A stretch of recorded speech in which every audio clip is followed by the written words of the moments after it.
Bonjour à tous, bienvenue, c'est Angie, on se retrouve pour une review de livre. Aujourd'hui on découvre le magnifique Murmure des émotions de Caroline Fouché avec des illustrations de sa fille Cyrielle Fouché. C'est aux éditions Bussière.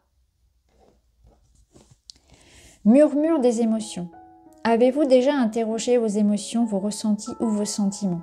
C'est une chose étrange que de plonger dans cet univers et d'aller côtoyer ainsi la peur, le stress, l'angoisse, ou de découvrir ce qu'est la joie, la culpabilité et tant d'autres. Ce recueil est l'occasion idéale pour observer sous un nouvel angle et percevoir toutes les subtilités de ces émotions que nous côtoyons régulièrement dans notre quotidien. Plongez dans les méandres de votre monde intérieur à la découverte d'un univers aussi surprenant que fascinant. Donc là, on va aller explorer les différentes émotions. C'est vraiment un voyage, je dirais, intéressant, d'introspection, de compréhension. Enfant, j'ignorais qu'il existait un monde constitué d'une multitude d'émotions simples, diverses et complexes, auxquelles s'ajoutait du ressenti, des sentiments et des pensées. Ce premier savoir émotionnel s'est construit à travers le discours des adultes et le regard des autres. Je n'avais jamais pensé à l'interroger jusqu'au jour où j'ai rencontré le livre « La difficulté de vivre » de Françoise Dolto. C'est au début de mon adolescence, il a ouvert une porte en moi, une compréhension sur certaines choses que je n'arrivais pas à exprimer. Depuis, je n'ai de cesse de continuer à développer cette curiosité, cette envie de mieux comprendre cette intelligence émotionnelle et ce qui gravite autour d'elle. Je me suis nourrie de nombreux concepts d'études en sciences humaines, de connaissances en thérapie comportementale et cognitive, en sociologie, en philosophie, en analyse transactionnelle, en programmation neurolinguistique, etc. Je me suis également appuyée sur mes expériences professionnelles et personnelles aussi riches que variées. Jusqu'à ce jour, j'accompagne et j'écoute de nombreuses personnes dans leur affect, leur expérience et leur histoire. À force d'entendre des récits de vie entremêlés d'émotions, de ressentis et de sentiments, j'ai eu envie de leur laisser la parole. Hédonisme du savoir, j'aime apprendre au sens le plus large possible, mais aussi partager. Alors, tout comme disait Socrate avant moi, le savoir est la seule matière qui s'accroît quand on le partage. J'ai eu envie de partager en imaginant ce recueil.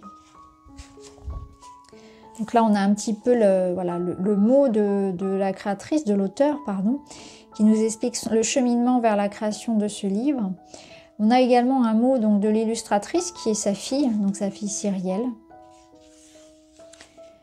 Et donc là, on va partir à la rencontre des émotions. Donc à chaque fois, on a l'émotion qui est décrite et ce qu'elle invite finalement à comprendre. Donc je suis l'abandon. Donc je vais aller au sommaire pour vous lire toutes les émotions. Donc on retrouve l'abandon, l'agacement, l'agressivité, l'amertume, l'amour, l'angoisse, l'anxiété, l'attendrissement, blasé, blessé, colère, consternation, culpabilité, déception, découragement, dégoût, désarroi, désespoir, énervement, ennui, l'envie, estime de soi, l'euphorie, l'excitation, la fierté, la frustration, la haine, la honte, l'humiliation, l'impuissance, l'injustice, l'irritation, la jalousie amoureuse, la jalousie envieuse, la joie, le mépris, la nostalgie, l'orgueil, la patience, la peur, le plaisir, la rancune, le regret, le rejet, le remords, la révolte, la souffrance émotionnelle, le soulagement, le stress, la surprise, la timidité, la trahison et la tristesse. Alors on va en prendre une au hasard et je vais vous la lire. On a l'injustice. Alors, je suis l'injustice. Si j'existe en toi, c'est qu'il y a un écart entre ce que tu vis et ce que tu crois être mérité. Si j'existe en toi, merci de ne pas me confondre avec la justice. En effet, m'opposer à la justice semble aisé et pourtant je ne suis pas associée. Pour mieux me comprendre, il est nécessaire de m'en distinguer. La justice est un concept créé par l'homme, par les humains, afin d'accéder à un vivre ensemble équitable et impartial. C'est un ensemble de règles mis à la disposition de la société humaine, ce que je ne suis pas. Si j'existe en toi, c'est pour te signaler un défaut de valeur dans la réalité des circonstances qui entourent ta vie. Si j'existe en toi, c'est un ressenti éprouvé au plus profond de ton être, car cela vient toucher des vertus fondatrices de ta construction psychique. Pour appréhender mon sens, accède à la souffrance dont je me pare pour entrevoir ce que je cache.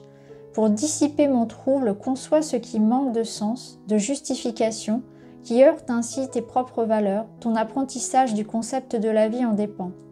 Pour me concéder une place dans ton monde intérieur, accepte les incohérences, les dommages existants, en prenant soin de distinguer ce qui relève de ta responsabilité de ce qui n'en relève pas.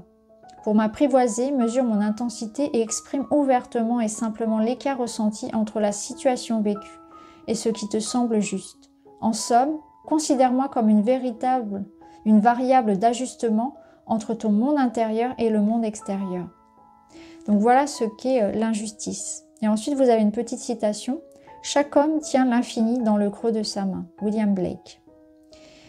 Donc à chaque fois, vous retrouvez pour chaque émotion la même chose. Donc l'émotion qui vous parle, qui se décrit, une façon de l'appréhender, de la comprendre, de la libérer. De la laisser finalement passer. Hein. Les émotions sont des messagères, elles sont là pour ne pas être retenues, pour ne pas être refoulées, puisqu'après elles se cristallisent dans le corps et elles ne font que toutes ces émotions finalement qui ne sont pas exprimées, qui ne sont pas libérées, nous apportent aussi des expériences de vie qui nous font vivre à chaque fois cette blessure, cette émotion. Donc il y a comme un système ici qui vous invite justement à comme les comprendre, les accueillir de façon aussi à s'en libérer et à ne plus se retrouver dans des situations où elles vont revenir taper à la porte. C'est vraiment, ça permet aussi, en accueillant ces émotions, en s'en libérant, déjà en les comprenant, ça permet de vraiment aussi de changer les expériences qui viennent à vous, réellement. Donc voilà pour cette présentation de Murmure des émotions. Je trouve qu'il est vraiment très beau, c'est très poétique. Et les illustrations sont très belles également. C'est un petit cadeau qu'on peut s'offrir à soi, qu'on peut offrir aussi même à un enfant, je dirais.